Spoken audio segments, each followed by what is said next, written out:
la première fois, nous, on n'a pas eu de première fois puisqu'on a vécu avec Ravensbrück.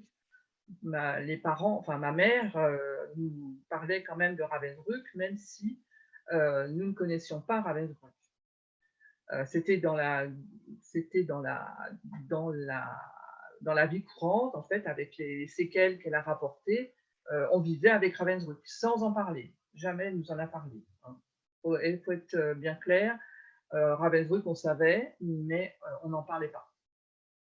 Donc ça a été, toute notre enfance puisque nous avions, les enfants de déportés, enfin de l'amicale en particulier, il y avait des Noëls et les survivantes en fait se retrouvaient et nous entendions et donc on entendait parler de Ravensbrück. On a toujours connu Ravensbrück sans, savoir ce que c'était réellement quand on était petit. Petit à petit, on a appris ce que c'était mais en même temps, moi j'ai eu la chance d'avoir une maman qui, quand elle est rentrée en 1945, elle a été réadaptée professionnellement, c'est-à-dire qu'elle a changé de métier. Elle est devenue aide-soignante et aide-soignante pour les survivants, pour ceux qui rentraient des camps de concentration. Donc on a toujours vécu au milieu de la déportation sans avoir les détails. Et on nous demandait aussi de ne pas trop y penser dans la mesure où c'était leur histoire à eux ou à elles, hein. Ma mère, c'est mon histoire, c'est pas la tienne. Toi, tu as ta vie à vivre. Et on a eu les descendantes de femmes ont eu une protection contre l'adversité. Enfin, il fallait qu'on vive notre vie à nous, notre jeunesse à nous. Alors moi, je peux dire que j'ai fait les 400 coups avant, mais on n'avait pas du tout la notion du camp de concentration. On n'avait pas, enfin ma mère nous a pas appris ni d'avoir de la haine, ni rien du tout. Tu vois, ça a été vraiment, c'est mon passé. Je sais pourquoi j'ai été là-bas. J'en suis revenue. Maintenant, c'est la paix et la liberté qu'il faut défendre. Et la tienne aussi, puisque nous, on avait nos combats à vivre. Et elle avait toujours cette phrase de dire mes combats sont mes combats, les tiens seront à venir.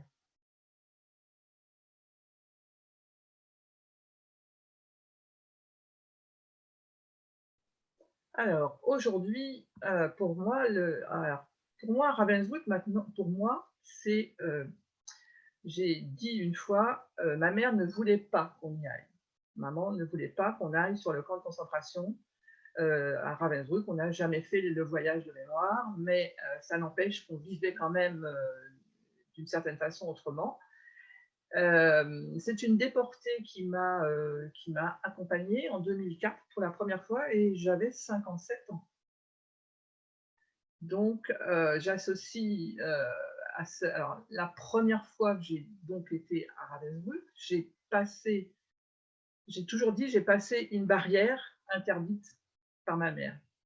Donc, j'ai découvert Ravensbrück et pas n'importe comment. J'ai découvert d'abord la cellule espagnole, il y a dans cette cellule espagnole au bunker, il y a un drapeau républicain et c'est le drapeau de notre famille.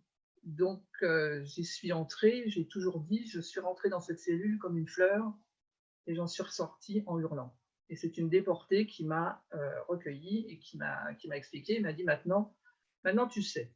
Donc il fallait que je voie quelque chose que je n'avais pas vu jusqu'à mes 57 ans. Mais et c'est un lieu qui, en fait, est attachant dans la mesure où il y a eu tellement d'histoires et tellement différentes de toutes ces femmes.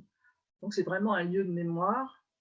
Et pour moi, alors je suis d'autant plus attachée encore après avoir découvert quand même depuis 2015, c'est les archives de notre amicale, où je peux relier des lieux à ce qu'elles ont écrit. Et c'est un lieu qui doit être préservé, j'espère qu'il sera préservé euh, pour la mémoire et surtout pour la paix et l'antifascisme.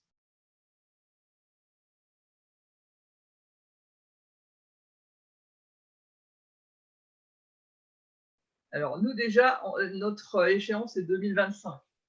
En France, on n'a pas du tout la même notion de la déportation qu'en Allemagne. Nous, en France, on a énormément tous beaucoup de mal à faire vivre la mémoire, puisque ça a disparu des manuels scolaires, toute cette partie-là. Donc 2025, déjà, c'est une échéance. Est-ce qu'il y aura des gens derrière nous pour prendre la suite? 2035, je pense que les jeunes qui seront à ce moment-là, est-ce qu'ils auront la notion de l'histoire, de cette histoire, ou sera-t-elle dans les livres simplement et puis conservée? Je ne sais pas si... Je, enfin, je doute que ça aille jusqu'à 2035. J'ai peu de... Sauf peut-être les jeunes Allemands, les jeunes Français. Il y a quelques professeurs qui vraiment se battent pour l'histoire, mais c'est hélas pas trop suivi des faits. Et on le regrette beaucoup. Y aura-t-il encore des rosiers à Ravensbrück?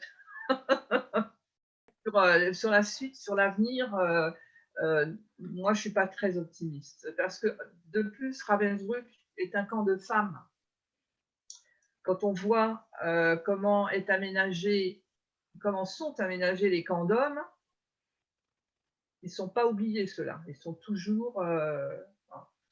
et le camp des femmes, à mon avis, tombera dans l'oubli.